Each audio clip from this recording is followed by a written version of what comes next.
ஓம் சக்தி. பிள்ளை வளர்ப்பு.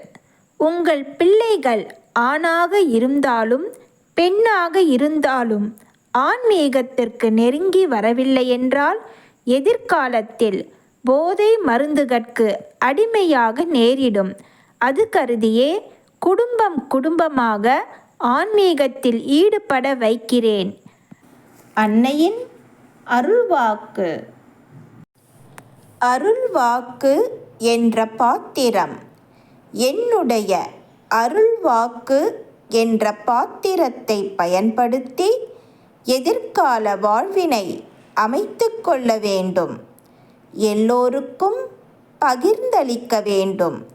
அன்னையின் அருள்வாக்கு. Please share and subscribe. Om Sakthi.